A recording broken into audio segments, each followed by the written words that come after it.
Boa noite, a gente vai começar essa live. Faz tempo que a gente não aparece aqui para conversar com vocês, tudo bem? Vamos aguardar você que está chegando. Vai colocando, por favor, aí a cidade que você está.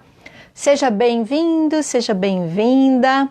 Vamos falar de um assunto delicado, né? São as novas competências sociais. O que nesse novo cenário nós temos que aprender e principalmente aplicar, né? E aqui, olha, eu não vou falar só com você gestor, só com você gestora, não, mas a gente começa contando um pouquinho dessa circunstância que a gente vive já de quarentena, dentro de casa, onde a gente não estava acostumado a trabalhar nesse novo cenário, com outras pessoas o dia inteiro, né? Então, só de cara a gente já tem aqui um grande desafio, porque o que a gente escuta por aí é que as esposas ficam fazendo dos seus companheiros uma rede de estrelas brilhantes, como se eles fossem fadas, porque elas pedem tudo toda hora, como se eles pudessem ajudar e resolver com a varinha de condom, né? Os maridos, as esposas, por sua vez, dizem que os maridos acham que elas são donas de restaurantes, ficam pedindo comida o dia inteiro. Os filhos requerendo aí uma atenção especial. Os pais também, por sua vez, carentes, querendo uma atenção especial. E veja, tudo isso está acontecendo dentro de um cenário onde as pessoas estão trabalhando dentro das suas respectivas casas. Então aqui entra um fator muito importante que se chama respeito. Até onde eu respeito o espaço do outro, até onde eu entendo que o outro está trabalhando, que eu tenho que colaborar com o barulho, né? Ou melhor, colaborar com o silêncio, respeitar as atividades que eles estão fazendo. Então esse mini cenário, um caos, ele já promove algumas reflexões que nós vamos levar então para o ambiente corporativo, né?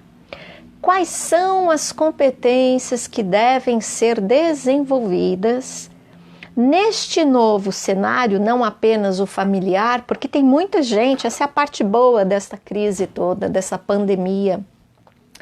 Tem muita gente performando mais do que quando estava lá no escritório. Olha que interessante, né? Tem muita gente que diz assim, nossa, incrível, né? Com essa queda total da bolsa, eu estou vendendo muito mais. Gente fechando, clientes meus, fechando contratos aí de 2 milhões ao ano. Por que isso, né? Como é que a gente explica? Nós começamos a trabalhar mais concentrados. Tivemos que fazer esse exercício da concentração porque nós estamos no perigo da extinção da nossa empregabilidade. Então, eu tenho que produzir, eu tenho que levar resultados, eu tenho que performar, porque na hora em que as empresas retomarem aí as atividades, muitas coisas vão mudar em termos de macroeconomia, os sistemas serão diferentes, as organizações vão atuar de uma forma diferente, muita gente vai querer continuar trabalhando no home office, não é? Se quiser colocar alguma informação aí, se você está gostando da quarentena, como é que você está lidando com o seu trabalho, né? Seja bem-vindo, Darcy José Bianchini, seja bem-vindo aí, fala da cidade que você está falando, para a gente é importante saber, né? Eu espero hoje agregar aí um pouquinho de valor para o seu dia a dia, para o seu trabalho, para a sua vida. Nós vamos trazer, eu vou contar um pouquinho aqui do que eu faço de competências. Vocês estão vendo aqui, tem 4 livros. Eu sou coautora nesses livros, né? Esse livro, mentira, não sou coautora nesse. Esse livro é de uma autora argentina, que eu fiz a validação para ser impresso no Brasil. Quando um livro é escrito por um escritor internacional, é convidado um especialista para validar o texto e para a gente conseguir aprovar a impressão do livro ou não, né? Então esse eu fiz a validação, é da Lídia Arbaiza, ela é argentina, tá? Aí a gente tem liderança, uma questão de competências, foi um livro, não está nessa capa, já está na segunda edição, um livro escrito em 2005, se não me falha a memória, onde nós, autores, cada um trouxe a informação de uma competência. Se a gente falar em competências, Estados Unidos hoje trabalha com 34, Brasil, algumas empresas trabalham com 14, 15, outras com 10, as multinacionais entre 15 e 16, competências que o gestor tem que ter para conseguir lidar aí com esses cenários tão desafiadores que nós temos aqui. Eu sempre falo de comunicação, tá? Aqui nós temos administração de organizações complexas, aqui eu falo de etiqueta corporativa, né? Tão imprescindível no dia de hoje. E esse aqui foi uma demanda que o Sebrae pediu para nós, né? É um manual do empreendedor, então aqui você tem o que tem que fazer na empresa do começo ao fim, né? São todos professores doutores, PhD, que trazem aí essas informações, os meus coleguinhas, né? Trazem informações para que você consiga ser um gestor de alta performance, porque a gente quer mais que esse Brasil cresça em PIB, a gente quer mais que essas empresas consigam prosperar, consigam ter mais empregabilidade e que a gente realmente cresça com sustentabilidade. Mas o papo de hoje, você pode ficar à vontade para fazer perguntas se você quiser, tá? O papo de hoje ele está muito focado nas competências atuais, porque a gente tem um monte de competências técnicas que a gente tem que desenvolver, né? A gente tem as competências ali no campo interpessoal, que é onde eu trago a minha comunicação, é onde eu trago como liderar, como eu vou motivar a minha equipe, como eu vou aumentar a performance, como eu vou engajar, tudo isso com vistas a resultados financeiros, né? Não tem em negócios, não tem romances. Então a gente tem que ter equipe que faz acontecer. Porque quando a equipe acontece, o gestor, o líder, ele sobe também, não tem segredo, não tem como, né? Um bom gestor, ele faz com que essa equipe realmente fique firme, independente da situação que vem, as diversidades que venham aí na empresa. Pois muito bem, nessas competências, além das competências técnicas, que eu tenho que entender de processos, eu tenho que entender dos meus mercados, eu tenho que ter uma visão aonde que a minha empresa está inserida, eu tenho que entender de inovação, criatividade e mudanças. Né? Será que eu estou preparado para mudanças? Essa é uma pergunta terrível.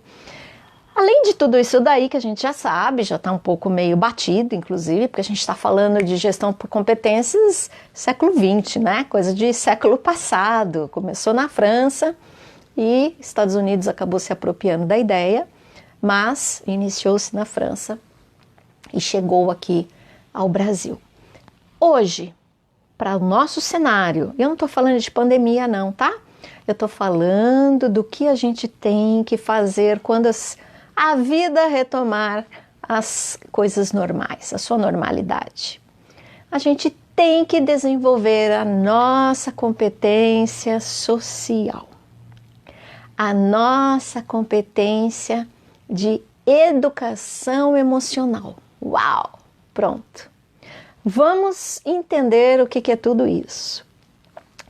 Nós começamos a ter algumas diretrizes quando nós nascemos, né? Se você lembrar, um bebezinho, de uma certa maneira, ele consegue mostrar ali o que ele está sentindo, né? Então, eu falo que é uma certa manipulação, porque ele está com fome, ele chora. Se ele quer colo, ele chora dobrado. Se ele está sujo, ele chora também. Então, assim, ele aprendeu que por alguns sintomas, por alguns sentimentos, ele consegue o que ele quer. Não sabe falar, mas ele sabe tocar o coração da mamãe ou de quem está por perto, não é isso? Muito bem, e aí a gente vai crescendo, tentando entender esse lado emocional. Mas em que momento da nossa vida a gente realmente olha para as nossas emoções e consegue identificar: agora eu estou com raiva, agora eu estou sabendo que o outro está invadindo o meu espaço, agora eu estou sabendo que eu estou no meu limite. Em que momento a gente cuida das nossas emoções? E aí quando a gente para pensar, a gente vê que a gente não faz isso. Não é? Será que você faz? Será que você consegue falar: puxa, hoje eu tô alegre. Nossa, hoje a minha energia tá um pouco baixa, hoje eu tô meio triste, hoje eu tô meio down. Nossa, hoje eu tô com esperança, hoje eu sei que eu vou conseguir atingir o meu objetivo, eu vou atingir a minha proposta, independente do que aconteça no meu dia, eu vou dormir com a sensação de objetivo alcançado. Será que a gente consegue ter esses sentimentos lapidados? Quando eu falo lapidados, é em nível consciencial. O que é isso? Eu tenho controle das minhas emoções. Por quê? O dia que eu não tô assim lá muito feliz, o dia que eu não tô a fim de conversar, eu, sabedora desta informação, o que eu vou fazer? Eu vou me resguardar, eu vou me respeitar, eu não vou entrar em brigas, eu não vou entrar em conflitos, eu não vou entrar em brigas de opiniões contrárias, não é isso? Então, assim, eu vou conseguir controlar melhor o meu bem-estar. E aqui entra uma informação importante, né? Alguns de vocês já me seguem, me parece que quem está aqui hoje tem bastante gente nova, sejam bem-vindos, tá? Esqueci de falar, eu sou a professora doutora Margarete Bianchini. Tenho aqui essas lives às terças-feiras, às vezes 20 horas, às vezes 21. Como agora as pessoas estão indo dormir mais tarde, eu arrisquei fazer um pouquinho mais tarde para ver como que era a receptividade de vocês. Mas eu trato muito da questão do saúde e bem-estar.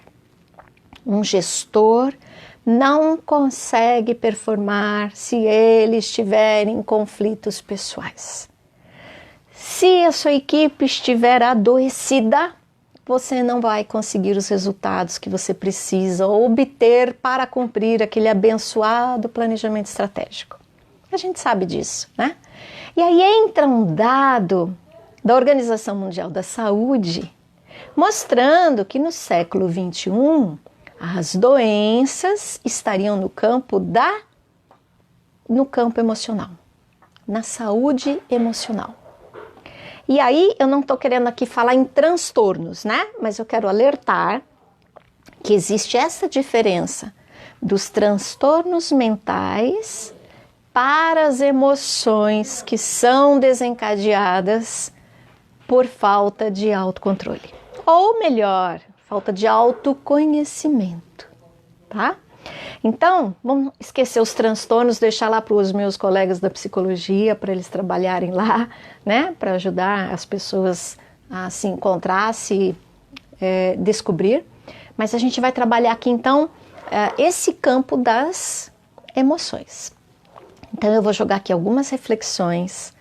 Eu gostaria que você fosse se autoanalisando, né? Será que eu sou socialmente saudável? E daqui a pouquinho eu vou contar quais são os critérios que a gente utiliza para identificar uma pessoa saudável ou não. E ainda no campo da emoção, quando a gente vai discursando sobre o fato da emoção, a gente entra na questão das inteligências, porque Uma pessoa saudável emocionalmente, teoricamente, ela deveria ter um nível de inteligência maior. Muito bem. Aí vem um autor que se chama Gardner, que lá em 1976, se não me falha a memória, ele começa a ver que o ser humano não é só inteligência, né? Ele descreve, inclusive, 7 inteligências no campo espacial, no campo cognitivo, né? Mas, às vezes tem pessoas, por exemplo, que sabem tocar um instrumento muito bem, então ela tem desenvolvida esta inteligência, mas ela não consegue lidar com as suas próprias emoções. Então, o que ele foi identificando de cara? Que o ser humano não pode ser tratado única e isoladamente, analisando apenas alguns aspectos. E que, se esta pessoa tem o seu autodesenvolvimento emocional, ela consegue administrar melhor os problemas existentes e os que estão por vir. Então, aqui a gente tem um outro indicador que Gardner traz para nós, que ele observa então o seguinte, espera aí, será que uma pessoa inteligente, ela vai conseguir resolver ou prever problemas? Vai conseguir trazer a solução para os problemas? E aí ele viu que não. Uma pessoa só inteligente, ela não consegue isso. Mas uma pessoa com inteligência emocional, ela vai conseguir aceitar os problemas, olhar de uma forma diferente e tentar trazer a solução. Quer um exemplo? Talvez você tenha na sua família, na sua comunidade, no seu hall de amigos, na própria empresa. Quantas pessoas entram no estado de vítima? Do coitadinha, do ai, ai, ai, ui, ui, ui. Quantas pessoas não conseguem dizer, ok, está acontecendo isso, está difícil, está desafiador, mas eu vou conseguir. Quantas? E isso tem muitas situações que a gente pode exemplificar. A gente pode falar de momentos de perdas de entes queridos, a gente pode falar de momentos de perdas de empregabilidade, de emprego. A gente pode falar em momentos de separação, como também a gente pode falar desses momentos de imprevisibilidade. Eu não sei o que vai acontecer. Será que vão reduzir meu salário? Será que vão me demitir? Será que eu vou ter que fazer mais funções do que eu fazia? Será que o mundo vai continuar assim? Ontem eu vi um post lá no LinkedIn dos novos supermercados. E aí, eu adoro supermercados, tá? Eu acho assim uma coisa fantástica. Em regiões próximas aqui de São Paulo, né, Tatuí, você entra num supermercado que é uma cooperativa e você já vê uma redução dos caixas. Eu já falei nisso aqui numa das lives, né? Você vê o quê? O autosserviço, coisa que nos Estados Unidos já tinha faz tempo, né? Então, nós estamos tendo que o quê? Nos adequar às mudanças vindas. Então, você faz sua compra, você passa no caixa. Se você pegar uma bebida alcoólica e passar, automaticamente ele pede o número do seu RG para ver se você é maior de idade e pode levar sua bebida alcoólica. Efetua sua compra, põe na sua sacola, passa com o seu cartão de crédito e tchau. Enquanto no caixa tem uma fila enorme. Ontem eu vi, hoje eu não lembro mais, um post lá no LinkedIn, aonde os supermercados eles passam a ter áreas totalmente abertas, então ele já não vai ser mais um galpão, onde a pessoa adentra com o carro, para no box que ele quer, e aí entra uma coisa que se chama gerenciamento por categorias. Então, por exemplo, café da manhã, tudo que eu vou precisar, pão, leite, café, achocolatados, açúcares, adoçantes, frutas, tá tudo ali num drive-thru.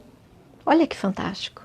Aí você para, você escolhe o que quer, põe numa esteira, tipo de aeroporto.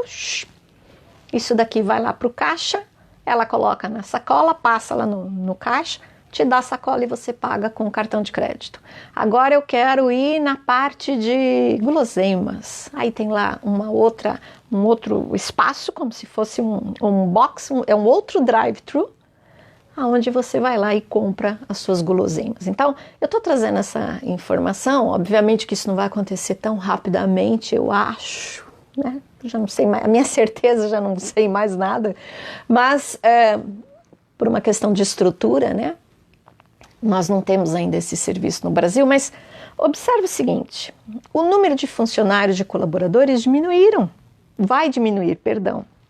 Eu vou precisar dos caixas, eu vou precisar do repositor, então o meu estoque ele passa a ser em pallets, porque é bastidor, né? Você não fica mais vendo o que está acontecendo. E isso então vai fazer com que eu tenha colaboradores mais necessitados de liderança, mais necessitados de gestores que tenham informação do desenvolvimento emocional, para conseguir engajar e motivar, porque ali, olha, eu tenho uma peça, ela tem que funcionar. Eu não posso contar com a sorte, eu não posso contar com outra coisa a não ser aquela pessoa tem que funcionar e vai depender da minha liderança. E se eu entrar com gritos, humilhações, xingos, as chances que eu tenho de falir aquele espaço ou outro qualquer dentro da organização é 100%. Né?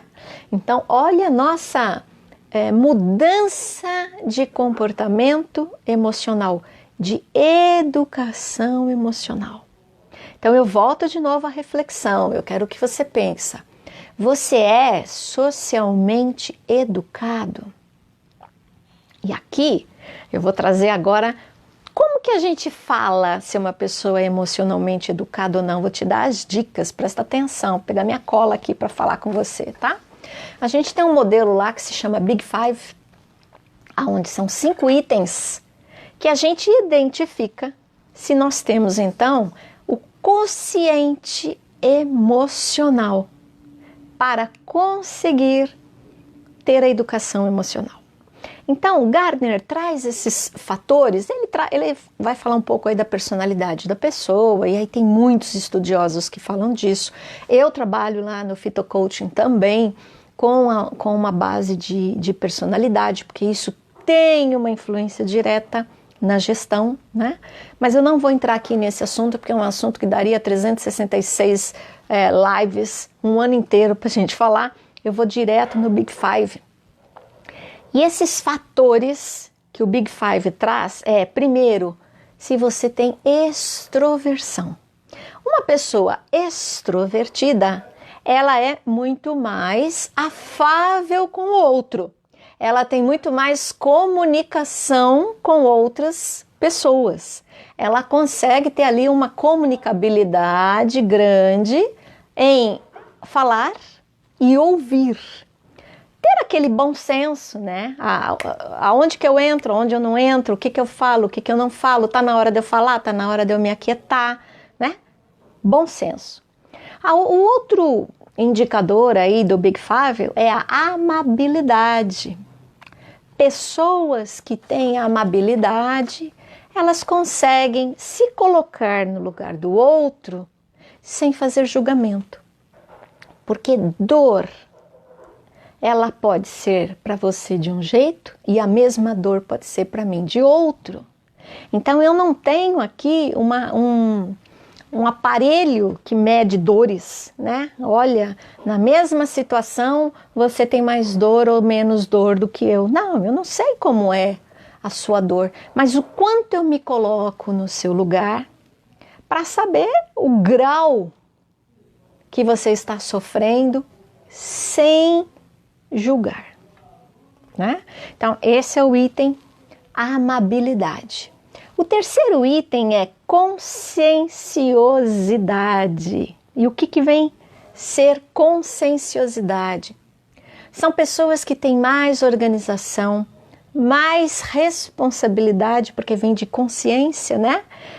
São pessoas mais confiáveis. Então, pessoas que têm esse indicador elevado são pessoas que a gente confia, são pessoas que a gente sabe que se eu passar isso para você, eu sei que você vai conseguir fazer, você vai conseguir entregar, eu posso ficar sossegada, eu posso ficar tranquila, porque é uma relação de confiança. O outro indicador aí do Big Five, né, que o Gardner trouxe para nós, é a estabilidade emocional. E é interessante que nos ensinamentos dele, ele traz estabilidade emocional versus neurose, né? Se a gente for falar aí do neuroticismo, as pessoas têm as suas neuroses. Tem gente que tem síndrome de perseguição. Tem gente que tem aquele síndrome do ególatra, quer dizer, só ele é importante, ele tem que estar à vista de tudo, ele tem que, todo mundo, ele fala, todo mundo tem que parar para ouvi-lo, porque o que ele fala é mais importante, ele tem que estar no centro das atenções o tempo inteiro. É uma neurose, precisa ser tratada, né? E quando a gente tem a estabilidade emocional, eu sei que o meu grau de importância, ele não é nem maior e nem menor em relação ao outro. Apenas existo, estou, sou. Não é bacana? Quando você tem esse equilíbrio emocional, você sabe que, olha, tá tudo bem, né? O outro pode estar lá gritando, o outro pode estar berrando, o outro... Eu tenho consciência das minhas atitudes que eu faço, são coisas corretas. O quinto item é a abertura de experiências. O quanto você está disposto, disponível a ter novos aprendizados.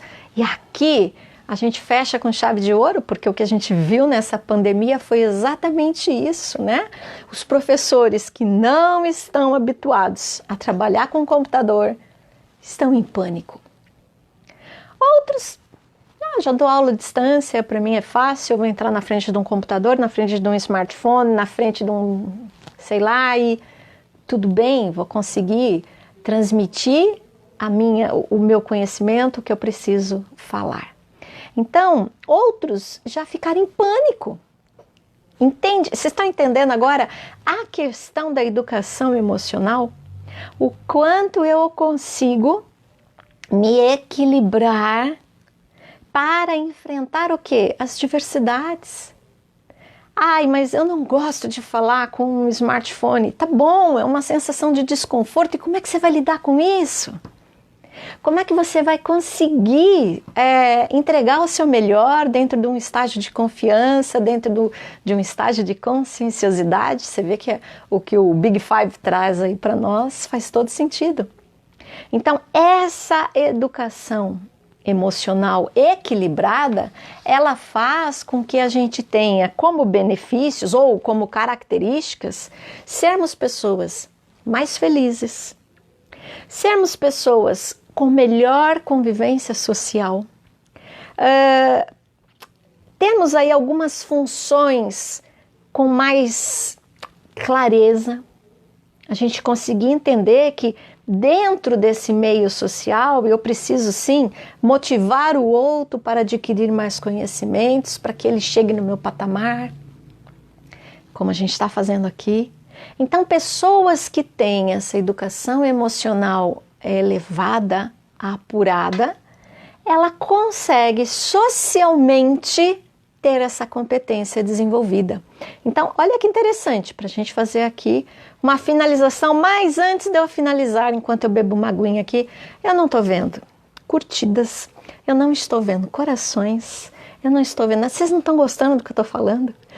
Ou está sendo uma ebulição de informações que vocês estão tentando processar? Conta aí para mim. Escreve alguma coisa aí para mim. Deixa eu tomar uma aguinha aqui, dá licença, viu? Ninguém quer perguntar nada. Ah, agora sim, chegou uma curtidinha, obrigada. Quer perguntar alguma coisa? Tá tudo bem? Tá concordando? Tá achando que é besteira? Porque agora eu vou falar um ponto que vai... Não vão brigar comigo. Mas essa competência emocionalmente, socialmente desenvolvida, ela vai fazer com que eu respeite a sua opinião. Pronto.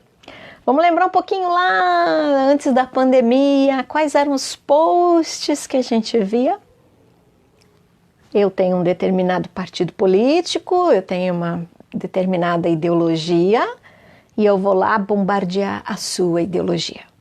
Eu tenho uma determinada preferência por gênero, eu vou lá e detono o gênero que você é.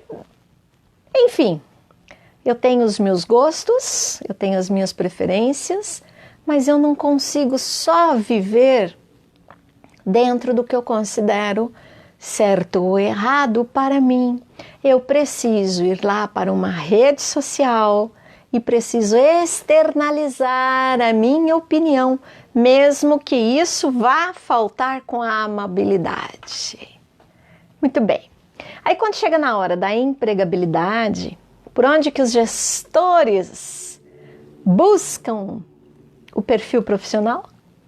A gente vai lá pelo LinkedIn, a gente vai lá pelos sites de recolocação, mas a gente vai direto no Facebook. Aliás, isso não serve só para emprego, tá? Serve para quem está procurando namorado também. Você dá um FBI na vida da pessoa. Sabe tudo dela, né? Inclusive se ela é casada. As mentiras têm pernas curtas. Então, olha só que interessante, né? Eu acabo vendo que aquela pessoa, em termos de amabilidade, é zero.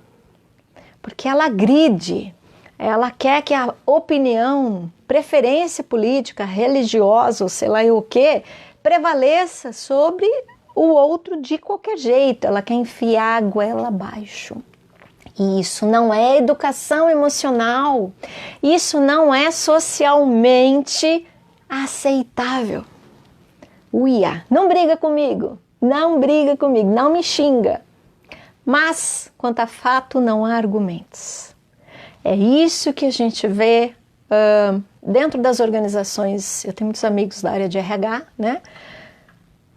Eu vou contar uma coisa, esse é um outro fato real.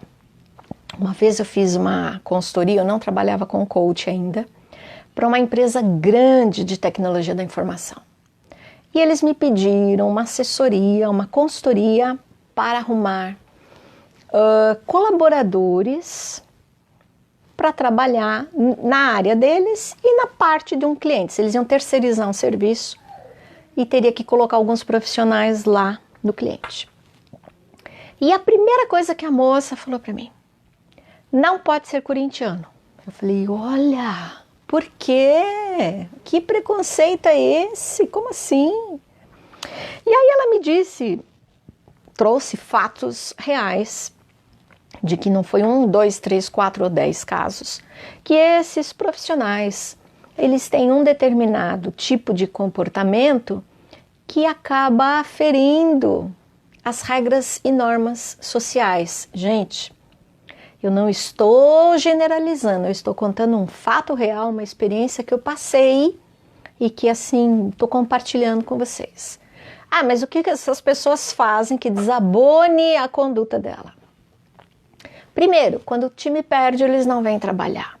Quando o time ganha, eles vêm vestidos a caráter e colocam bandeiras e fazem da empresa um cenário particular com a marca do time.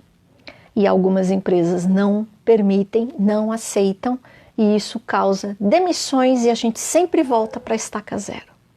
Então, olha que interessante, a gente está falando aqui de competências socioemocional dentro desse novo conceito de competências necessárias para que você se mantenha no seu emprego.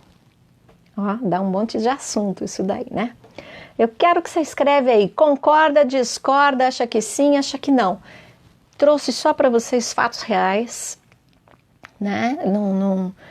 Eu particularmente não concordo, eu acho que tudo pode ser conversado num processo seletivo, as regras têm que ser claras, mas discriminar assim, minha opinião, eu não acho bom para a empresa, né?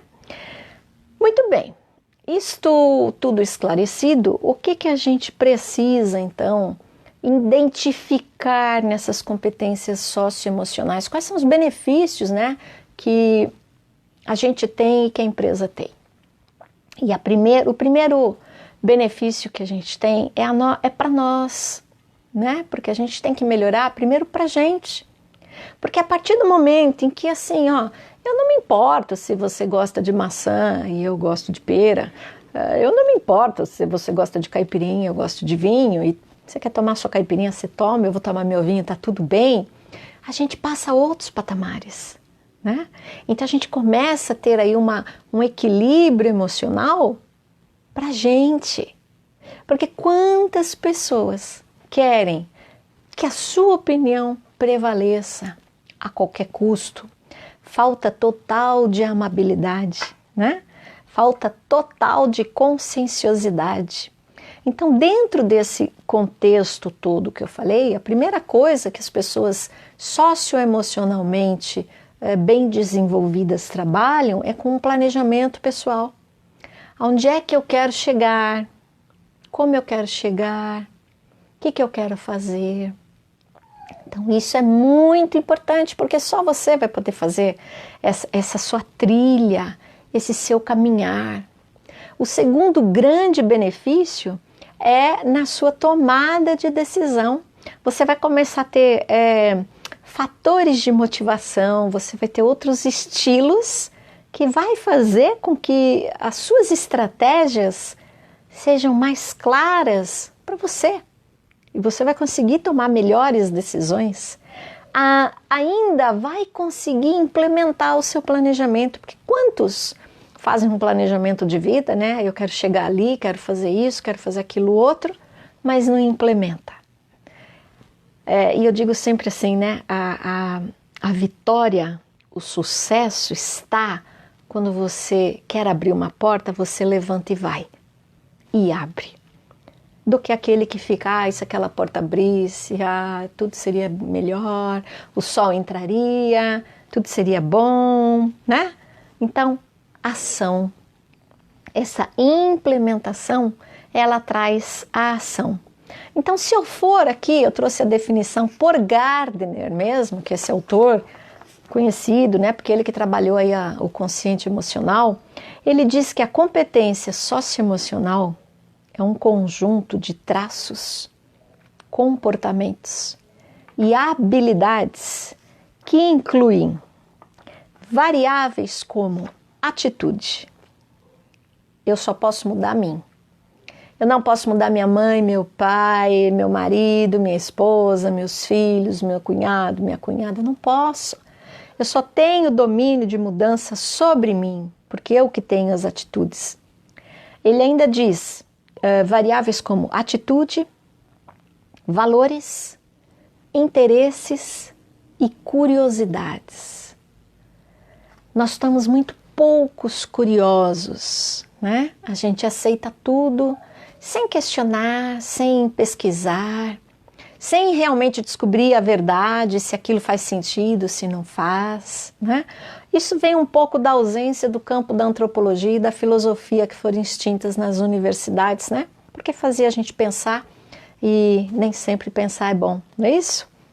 Socialmente falando. É ótimo, mas para alguns governos não. Ainda, valores como temperamento e personalidade, com abertura de novas experiências, amabilidade, conscienciosidade, extroversão e estabilidade emocional. Então isso aí é o que Gardner trouxe para nós, e eu deixo aqui a reflexão. Você se considera socioemocional elevado? Fez essa construção para você? É dono do seu controle? Tem o seu autoconhecimento ou não? Então fica aqui essa reflexão. Eu volto terça-feira que vem às 20 horas e eu vou pedir aqui um favor, mas é um favor para as mulheres. Eu estou vendo que o meu público aqui hoje é mais masculino, coincidentemente, falando de liderança, de consciências, de competências, perdão, né? Normalmente os homens têm mais afinidade com esses temas, mas eu tenho uma pesquisa para as mulheres que faz parte de uma imersão online gratuita que eu vou fazer sobre as dores do coração. Estão faltando 11 mulheres para responder. Então, eu vou colocar no link do Facebook, na página do Facebook, um link. Você pede para sua mãe, para sua esposa, para sua irmã, para sua sobrinha, para sua tia, por favor, preencher essa minha pesquisa. Só faltam 11 questionários, porque eu estou fazendo essa semana em cima de informações reais, né? Obviamente que eu mantenho aqui a ética, preservo o nome das pessoas, das respondentes. O que me interessa realmente é saber as dores do coração, né? O que faz as mulheres sofrerem. E aí nós vamos fazer um trabalho, vocês serão avisados com antecedência, onde eu vou trazer alguns exercícios para ajudar a amenizar essas dores emocionais do coração. E eu convido você, se ainda não conhece lá o meu site www.vemcomigoserfeliz.com.br, dá uma passadinha, lá tem artigos, lá tem receitas, porque a gente trabalha com o campo de prevenção de doenças, com consultas com ervas, com o trabalho do fitocoaching, que é um processo onde eu uso as ervas ao processo que eu desenvolvi de coaching. Então, o fitocoaching, Fitomaster Coaching, a gente trabalha um redirecionamento de vida. O Fitobusiness Coaching, a gente trabalha o desenvolvimento das competências dos gestores, né? Em paralelo ao uso das ervas medicinais. Vou ficando por aqui. Eu espero que eu tenha deixado algumas sementinhas aí na sua cabeça para você pensar, né? Como é que você está se sentindo socialmente educado, se você está com essa competência desenvolvida, o que precisa fazer para desenvolvê-la. Eu espero você aqui na terça que vem, às 20 e 21 horas, mas eu aviso com antecedência, tá bom? Gratidão pela sua presença. Um beijo.